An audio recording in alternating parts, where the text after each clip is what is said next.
आदाब, मेरा नाम डॉक्टर सुवर्चला है। मैं जीवा फर्टिलिटी सेंटर्स में साइंटिफिक डायरेक्टर हूँ।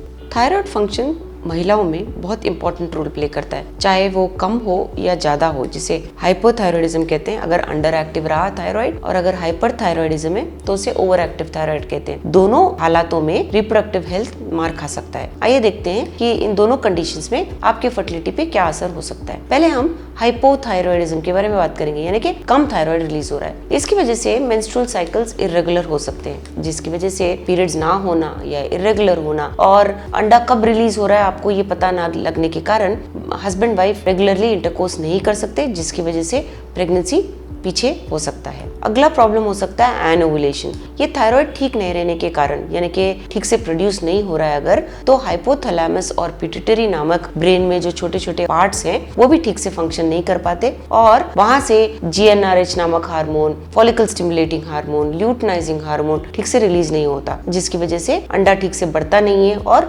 एनोवुलेशन यानी एग ठीक से रिलीज नहीं होता है। तो दूसरा प्रॉब्लम हो सकता है कि थायराइड अगर ठीक ना हो, कम हो, तो अंडा भी रिलीज ना होने के कारण आप प्रेग्नेंट नहीं हो पा रहे हैं शायद। अगला प्रॉब्लम बहुत गंभीर है, इसे लूटियल फेज डिफेक्ट कहते हैं। लूटियल फेज जो होता है वो आपके पीरियड का सेकंड भाग होता है, यानी कि पहले 15 दिन को फॉलिकुलर फेज कहते हैं और दूसरे भाग को लूटियल फेज कहते हैं। पीरियड के पहले वाले 15 दिन उसे लूटियल फेज कहते हैं, और इसमें होता ये है कि जहां से अंडा रिलीज होता है वो फॉलिकल अब कॉर्पस लूटियम कहलाता है। इस कॉर्पस लूटियम से प्रोजेस्टेरॉन नामक हार्मोन रिलीज होता है। ये प्रोजेस्टेरॉन हार्मोन प्रेगनेंसी के लिए बहुत महत्वपूर्ण होता है। हाइपोथायरॉयडिज्म में लूटियल फेज डिफेक्ट हो सकता है, जिसकी वजह से ये प्रोजेस्टेरॉन ठीक से रिलीज नहीं होता है, और इसके कारण आपका जो गर्भ का लाइनिंग है वो रेडी नहीं होता है प्रेगनेंसी के लिए, यानी कि अगर एम्ब्रियो बन भी जाता है तो वहां पे चिपकता नहीं है। Luteal phase defect hypothyroidism patients में बहुत कॉमनली देखा गया है। अगला प्रॉब्लम है मिसकैरेज। हाइपोथायरॉयडिज्म पेशेंट्स में मिसकैरेज बहुत ज्यादा देखा गया है, और ये इसलिए होता है क्योंकि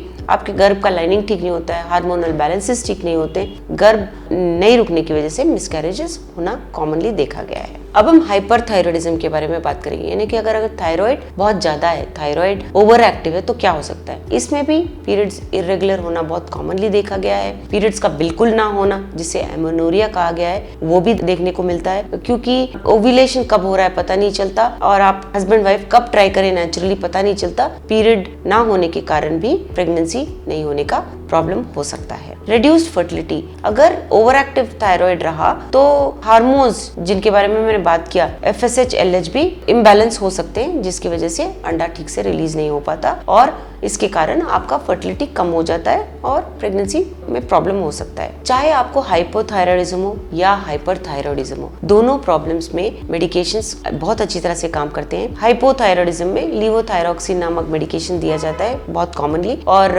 ये बहुत अच्छी तरह से काम करता है। लीवोथायरॉक्सिन लेने के बाद आपके हार्मोन लेवल्स नॉर्मल हो सकते हैं। हाइपरथायरॉयडिज्म में भी मेडिकेशंस दिए जाते हैं जो ये ओवर एक्टिव थायराइड को थोड़ा सा कम करता है। अगर ज्यादा थायराइड रिलीज हो रहा है तो ये जो मेडिकेशंस हैं उन्हें कम करते हैं और लेवल्स को रेगुलराइज करते हैं। हाइपरथायरॉयडिज्म में आयोडीन अपटेक भी ज्यादा होता है, मतलब आपके बॉडी में जो आयोडीन है वो भी ज्यादा होने के कारण ये प्रॉब्लम हो सकता है। तो जब ये हाइपरथायरॉयडिज्म के मेडिकेशंस दिए जाते हैं, आयोडीन भी कम ऑब्जॉर्ब होता है, जिसकी वजह से थायराइड लेवल्स नॉर्मल होने के चांसेस होते हैं और आपको प्रेगनेंसी में सक्सेस रेट ज्यादा हो सकता है। चाहे हाइपरथायरॉयडिज्म हो या हाइपोथायरॉयडिज्म हो, कम हो या ज्यादा हो, तो भी आपको एक स्पेशलिस्ट को दिखाना चाहिए। ये मेडिकेशन अपने आप स्वयं नहीं लेने चाहिए आपको। इस मेडिकेशंस को लेने के पहले डॉक्टर आपका डिसऑर्डर क्या है देखेंगे, आपका एज, आपका मेडिकल हिस्ट्री और प्रॉब्लम्स, अंडरलाइंग प्रॉब्लम्स क्या है देखने के बाद ही आपको थायराइड मेडिकेशंस दिए जाएंगे। तो आप स्वयं ही कम है करके